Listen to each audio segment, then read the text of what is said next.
এই নাও দিদি ভাই, তোমার চা। কিরে বনি, আজকে আবহাওয়ার খবর কি? হাওয়া গরম? না, এখনো পর্যন্ত সব ঠিক আছে। এই তো আমি বাবাকে আর মাকে চা দিয়ে আসলাম। আর এক গাদা কথা শুনে এলি, সেটা বল। ও আমি গায়ে মাখি না, মা তো সবসময় কিছু না কিছু বলতেই থাকেন। এতদিন আমি সহ্য করেছি, এখন তুইও কর। মার শোধরালেন না, সব কিছুতেই কিছু না কিছু খুঁত বার করবেন, তারপর গুষ্টির পিন্ডি চটকাবে। আমার কাজে সত্যিই তো অনেক ভুল হয় দিদি ভাই। এই তো আজকে বাবাকে বড় কাপটাতে না দিয়ে অন্য কাপেই বাবাকে চা দিয়ে ফেলেছি। ব্যাস, আর পায় কে? মা নিশ্চয়ই কথার ফুলঝুরি ছোটালে। আচ্ছা বলতো, একদিন অন্য কাপে চা খেলে কি হয়? যত্তস্বর। আসলে মা তো এতদিন সব নিজের হাতে করেছেন, ওর কাছে তো শুনেছি বাবা তো ব্যস্ত থাকতেন কাজকর্ম নিয়ে, সংসারে সবকিছুই তো মাই সামলাতেন। সেটা অবশ্য তোর দাদা ভাইও বলে, বাজার হাট এমনকি রেশনের দোকানেও মাই যেত, কিন্তু তা বলে আমাদের দুজনের সাথে সারাদিন খিটখিট করবে? তুমি চা খাও দিদি ভাই, আমি দুপুরের রান্নার তরকারিটা কেটে ফেলি। কেন? তুই তরকারি কাটতে যাবি কেন? উমা আসেনি? উমার তো আজকে ছুটি, কালকে বলে গেল না। হ্যাঁ তাই তো, আজকে দুপুরে তো আমার রান্না করার কথা। খেয়েছে, সময় মতো রান্না না হলে তো মা আবার চিৎকার করে বাড়ি মাথায় তুলবে।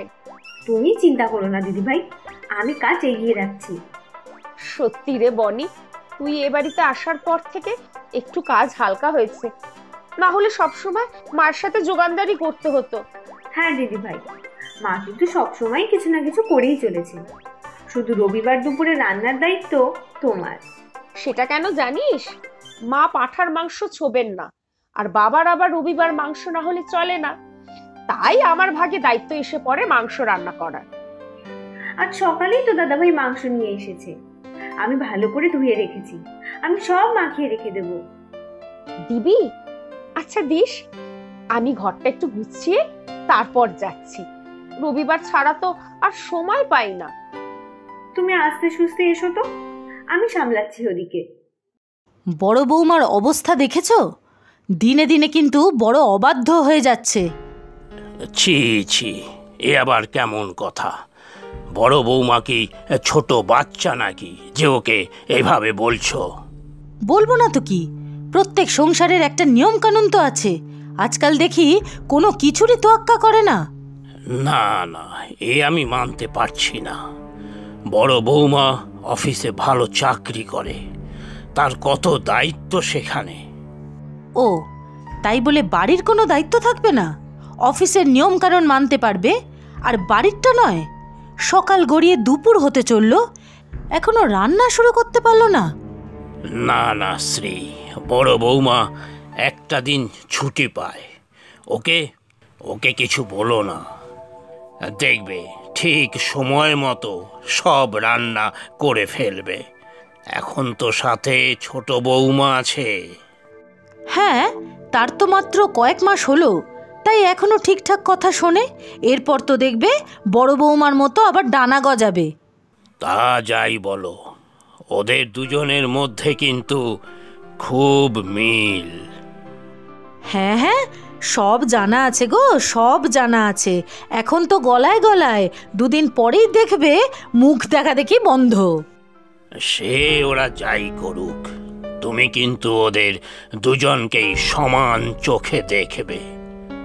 আর শোনো, সব সময় বেশি খুঁত খুঁত করো না, সংসারটা এখন ওদেরও তো, তাই ওদেরও নিজেদের মতো করে গোছাতে দাও। ও, তার মানে তুমি বলছো সবসময় আমি ওদের পিছে পড়ে থাকি? জানি তো, সব দোষ আমার, সব দোষ আমার। আমি তো এই সংসারের জন্য কিছুই করিনি।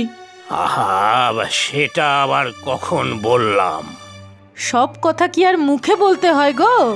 মনে তোমার সেটাই আছে, ভূতের ব্যাগার খেটে গিয়েছি এতদিন। এই আবার কান্না শুরু করলে কেন? বিয়ের পর থেকে এ বাড়িতে এসেই তো রান্নাঘরে ঢুকে পড়লাম, অসুস্থ শ্বশুর শাশুড়ির সব দেখাশোনা দুই ছেলেকে বড় করলাম একার হাতে, আর আজকে আমি এই সংসারের শত্রু, দুই বৌমার পেছনে লাগার জন্য মুখিয়ে থাকি, তাই না? হায় রে, কোথাকার কথা কোথায় টেনে নিয়ে গেলে। না, আমারই ভুল হয়েছে, ভালো মনে করে দুটো কথা বলতে গেলাম। হ্যাঁ হ্যাঁ, তোমরা সবাই ভালো কথাই বলো, আমি এক যে শুধু খারাপ কথাই বলে যাচ্ছি, সংসারের সব খারাপ করছি।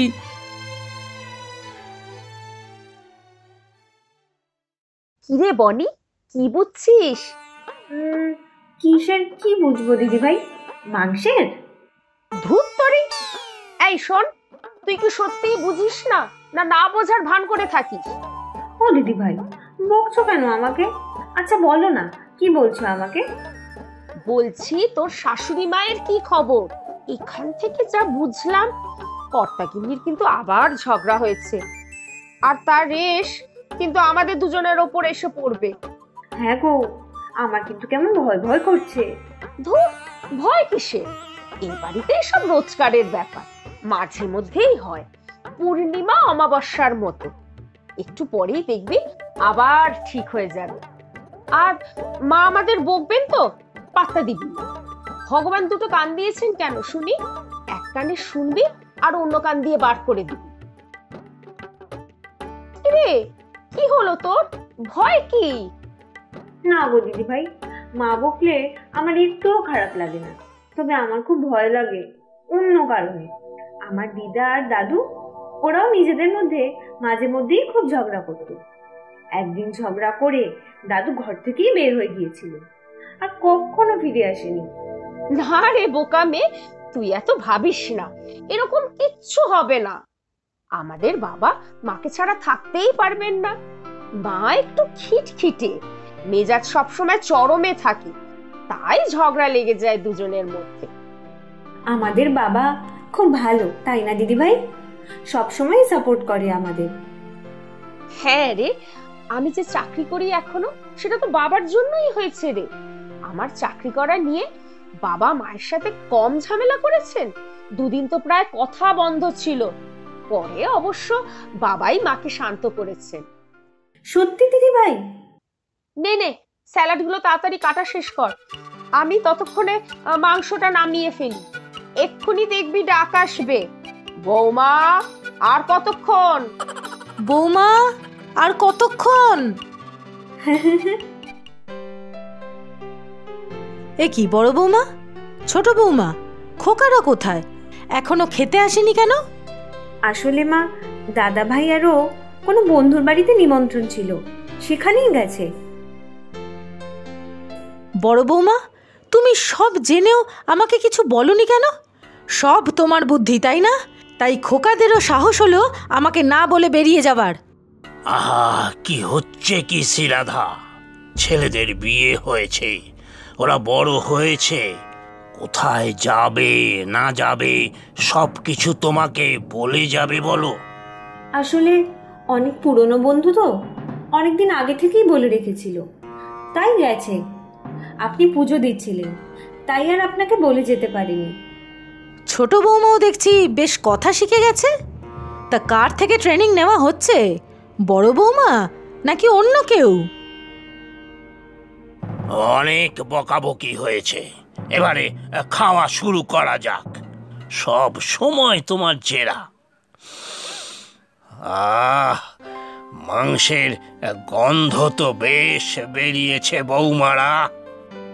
আর দেব মাংস আপনাকে বাবা?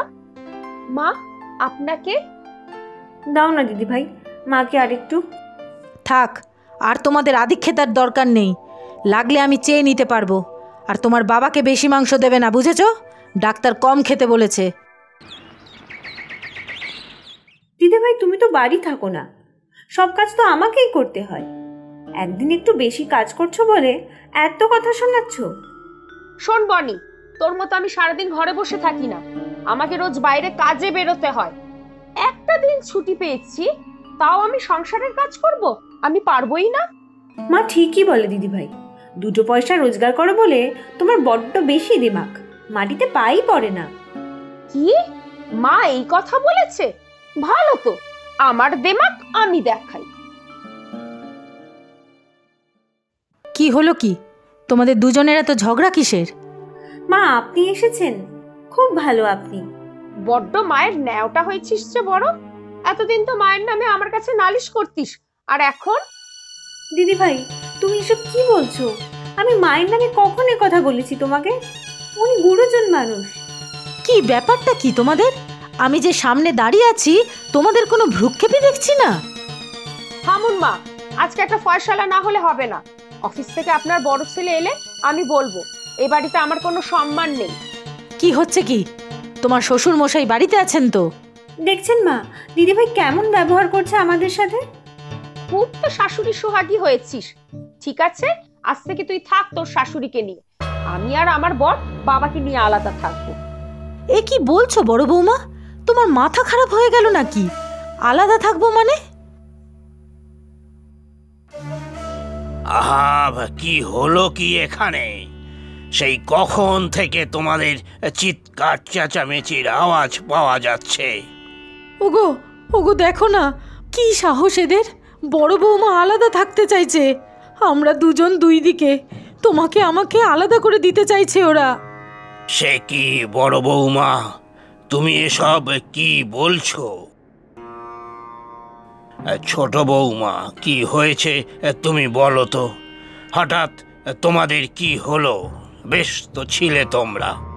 বাবা দিদিভাই ঠিক বলেছেন, আমাদের আলাদা হয়ে যাওয়াই ভালো, সাথে আপনাদেরও। রোজ রোজ এই অশান্তির থেকে ঢের ভালো। মা কিন্তু আমার দিকে। আর বাবা, আপনি আমাদের সাথে থাকবেন। শুনছো শুনছো তো সব? এই জন্যই আমি সব সময় শাসনে শাসনে রাখতাম। আমার সংসার শেষ হয়ে গেল গো, আমার সংসার শেষ হয়ে গেল, সংসার শেষ হয়ে গেল।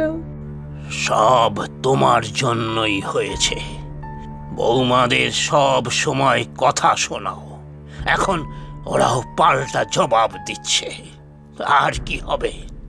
এখন এই বুড়ো বয়সে চলো আলাদা থাকি, সবই কপাল।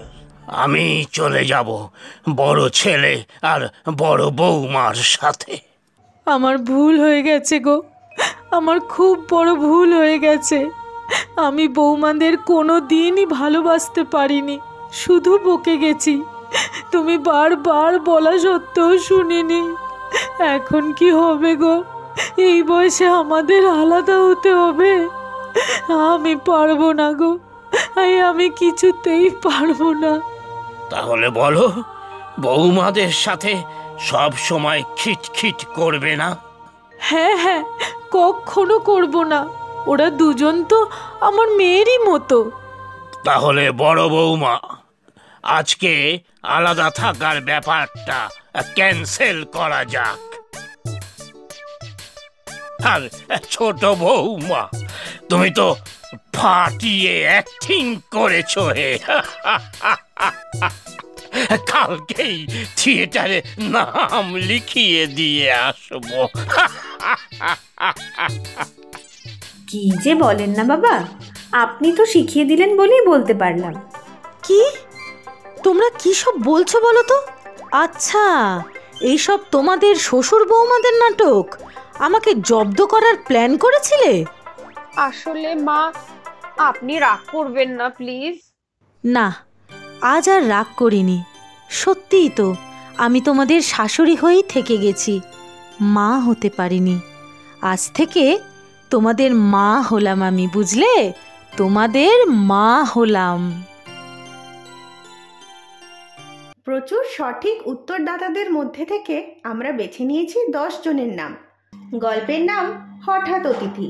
নামগুলি হলো সায়ন্তিকা দে, ব্যারাকপুর, পশ্চিমবঙ্গ থেকে; মালিহা জেরিন, যশোর, বাংলাদেশ থেকে; লক্ষ্মী মুখার্জি, হাওড়া, পশ্চিমবঙ্গ থেকে; মৌসুমী ঘোষ, চণ্ডীতলা, হুগলি, পশ্চিমবঙ্গ থেকে; নাহার, ঝিনাইদহ, বাংলাদেশ থেকে; অন্ন দাস, বীরভূম, পশ্চিমবঙ্গ থেকে; মুনমুন মিত্র, সোনারপুর, পশ্চিমবঙ্গ থেকে; লিজা আক্তার, ঢাকা, বাংলাদেশ থেকে; ত্রিয়া জানা দাস, তারকেশ্বর, পশ্চিমবঙ্গ থেকে; নন্দিনী দাস, নদিয়া, রানাঘাট, পশ্চিমবঙ্গ থেকে।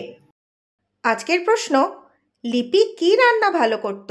তোমরা প্রশ্নের উত্তরের সাথে নিজের নাম আর কোথায় থাকো সেটাও লিখে জানাবে কিন্তু।